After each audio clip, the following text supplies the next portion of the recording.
Okay, welcome back. Part 2 is now in session. Now I got a ticket. I was pulled over by Roderick Taylor on October 21st of 2010. Now I want to let y'all know, on October 17th, a judge came by my son's stepdad's house, and I was there at the time. I talked to him. We all talked to him. He was running against Judge Kupacek in East Bernard, running for judge. Well, when he got through talking with my son's stepdad, he asked if he could put one of his signs saying vote for him out in a yard next to the street. And Joe said, yeah, go ahead, put it on out there.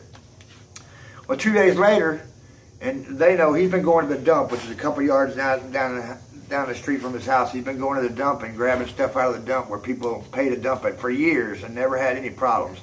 All of a sudden, he's over there, and he's not even on the other side of the fence yet. And police pull up and give him a ticket for attempted trespassing. So that was on the 19th. Then on the 21st is when I got pulled over for doing 43 and a 30 when I was doing 29. And I'll tell y'all, when I pulled up to the stop sign at 60 and 90, coming from the direction of Eagle Lake heading towards Rosenberg, I'm sitting at the stop sign, and before I can even start going from the stop sign, a motorcycle comes by on the right side of me, speeding, never slowed down, went right through the stop sign. Okay, he's about probably 100 yards ahead of me by the time I get on the other side of the stop sign. And that's when I seen Officer Taylor coming out of a neighborhood onto 90, turning out, and that's when I checked my speedometer at that time, and I was doing 26. The motorcycle never slowed down. He was still 100 yards or so from reaching Mr. Taylor. So Mr. Taylor turns out, goes right by the motorcycle, doesn't do anything. The motorcycle never slowed down or nothing. Went right on by him. Then he sees me. Well, obviously he doesn't see me before he ever passed the motorcycle. He knows my car. All of them know my car because I've been getting harassed everywhere I go. Pulled over for no reason by police officers. They've cost me over $7,000 in the last 6 years, locking me up and towing my car, and attorney fees and probation. I just got off probation. This is after I got run over, and we'll get to that here in a minute. But anyway, I asked him when he pulled me over, I asked him, what are you pulling me over for, sir? He said, speeding. 43 and a 30. I said, no, I got real mad then because I wasn't speeding and I knew it. So I told him, I said, I wasn't speeding, and he said, tell that to the judge. And I know this is the judge that set this up, or this was nothing but harassment. It was pure harassment. So I yelled a few bad things about the judge, and I did it right in front of the dash cam footage of his patrol car, so she'd see it, because who else are you going to tell about something like this? It'll just fall on deaf ears. So I said a couple things I probably shouldn't have said. And my bad, Ms. Kupacek, I apologize for any cursing or any name calling I might have done. But it was clearly harassment. So we'll go on to when I was run over on January 31st, my dog was stolen. Well, on December 9th of 2015, I was run over, and it was on purpose. And when I went to talk with Sergeant, I went inside the police station to talk with Sergeant Harold Vandergift. Well, no, I went to talk to a detective, but Sergeant Harold Vandergift comes out and says, he's as high as I'm going to get today. So we went back in the office, and I told him I believe a police officer asked that old man to run me over. And he looks at me and says, sue, man, just sue. So I knew something was wrong right there. So I tell him right away, I said, I don't know who that lady was that stole my dog. I don't know who her relative is in law enforcement, but I'm going to find out. And that made him mad. Boy, he was right on my feet as I was walking out the door. So I walked out the door and I got in the car. My son was driving because my license was suspended then. So I knew better not to go into town with driving with a suspended driver's license. So my son, I was in my mother's car, not my car. So I go across the street and I punch in the old man that ran me over, his address, so I could go see where he lives, because I knew which way he'd come from and which way he turned onto Canaan Street before he ran me over. And at deposition, he says something totally different, and we'll get to that here in a few. So I go in and I talk to, so I called back rather. Well, no, I'm pulling out of the parking lot from across the street of the police station about a minute after I left out of the police station, and I'm pulling up to the stop sign, the first stop sign right there by the police station. I can't remember the name of the street. I'll tell you in a minute. But here comes the old man that ran me over. I'm looking at his license plate number. I noticed the black Cadillac as soon as I seen him. I looked at the police report and looked at his license plate. It matched. So there he is. And we pull up to the stop sign together. Him on one side, us on the other. No traffic coming from the left or right. Nobody behind him for at least 300 yards, and nobody behind us. And he wasn't just checking. He wasn't checking traffic. When we pulled up that stop sign, he started looking around and looking at his mirrors like somebody was telling him he's right there by you. He was looking for something in particular, and what I think that was my car. But I was in my mother's car. My son was driving. He didn't recognize us. So we pass him. We're going past him. I'm going to his house to find out where he lives, because like I said, I had a feeling he lived on the north side of Canaan when he was coming from the south heading north on North Tinsley and took a left on a Canaan Street. He says at deposition he took a right, and we'll get to that here in a minute. So about 15, 20 seconds after we passed him, cops started coming from every direction. And that's because my license is suspended and they wanted to put me in jail. So later on I called, I don't know, it was a week or two later or whatever, I finally called and talked to Detective Sergeant Brian Hoskins. And I told him what's going on, and I told him about seeing the old man that ran me over and talking to what Mr. Vandergift said to me and all that. And when I tell him that the old man was looking all around, like looking for something in particular, he says, well, he's got a right to drive down the road, you know. Well, actually, Mr. Hoskins, he ran me over on purpose, and he shouldn't have a license, period. He shouldn't be allowed to drive anymore. He should be in prison. So he don't have a right to be driving. He has a right to be in jail is what he's got a right to be. So anyway, later on, sometime probably in November, maybe or late October, I finally talked to the chief. I called and talked to Chief David Ashburn. Well, he tells me, and I tell him everything that I just told y'all, and he says,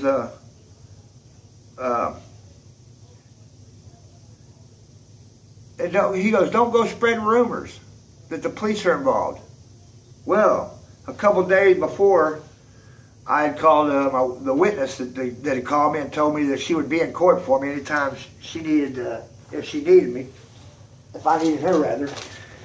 And her name is Kara Lee Johnson. She lives on Robin Hood. But let me go ahead and let y'all hear some of this right here. How much time we got? Okay, I'm going to read this deposition, what was said in deposition. My lawyer asked, how often would you say you drive that stretch of canyon between Rock Island and Valderas? Valderas is where we pulled up and seen him. When he was looking all around looking for my car, is exactly what it looked like he was doing. And anyway, he says probably 2 or 3 times a week he drives that stretch. Then my attorney asked him, do you know the names of the streets around where the incident occurred? It's between Cannon, then he pauses. It's between Rock Island, then he pauses and says no, then pauses and yeah, I think it's Rock Island and Valderas. So then the next question my attorney asked him is, when did you first notice Mr. Teague? He says, when the vehicle in front of me stopped, and I stopped, and the lady came back and said, you hit that man. I said, no, I hit a trash can. And I turned and looked out the back window, and there was a crowd gathering around him, and I thought, oh my God, I must have. This is what he thought was a trash can, that I was sitting next to painting an address on the curb. And I never moved away from that so-called trash can, but y'all listen to what he says here. My attorney says, walk me through what you remember from the time you left your house through until the car in front of you stops and comes to talk to you. He says, okay, I would have backed my car out of my garage onto Busta Road, and I would have set my cruise control at 30 miles an hour and went down to Hospital Road, which is 1 block. Does anybody know anybody that drives 30 miles an hour, or even a car that the cruise control will work at 30 miles an hour just to go 1 block? And he turned right on Hospital Road and drove down to, what's the name of that street? It's that street, in 20 years I've never been able to remember the name of it. Well, it's immaterial. It's the only place it runs into that road. You have to either turn left or right. I turned left. It runs into Cannon, my attorney asked him. No, I turned left onto, I can't remember the name of that street. Anyway, I turned left onto it there by the Lutheran Church. I went 1 block to Canaan, turned right onto Canaan, and that's where we were. That's where I picked up Canaan. So he says he took a right on Canaan, but I seen him, and I'll pass this on a criminal polygraph. I watched him turn left on the Canaan off of North Tinsley. And my so-called witness was right in front of him because she lives off of North Tinsley on Robin Hood. Okay? So, the next question. My attorney says, okay, and on Canaan, are there any stop signs or stop lights after you got onto it before where the incident happened? He says, no. Then the next question, okay, how long had the SUV been in front of you on Canaan? I really don't have any recollection as to when I got behind the lady that was driving it. There are some streets that she could have pulled out onto, and she could have been ahead of me. I just don't recall. He was right behind her on North Tinsley when they turned on the Canaan. So there's a lie right there. And I'll prove all this with a criminal polygraph, so this is why I'm asking for y'all's help. The next question my attorney asks is, does that make sense? Well, I was on the name of that street that I can't recall, and then I turned right, and it was on to Canaan. Then my attorney says, okay, and then did you pass Rock Island, or did you pass Valderas? What's the last intersection you passed before the incident? Oh, Rock Island, he says. Okay, that's true. And the next question. Okay, do you remember them moving to the left at all to avoid Mr. Teague? Meaning the lady in front of him. I did not notice it, no. Were there any, this is another question my attorney asked him. Were there any, do you remember any vehicles coming the other direction? Oh yes, it's a busy street. There's a lot of traffic going both ways. Well, as I just told you earlier, when I pulled up and seen him at the stop sign, there's no traffic. There's no traffic at 2:30 in the middle of a weekday. There's no traffic, much traffic going down that street at all. So there's another lie.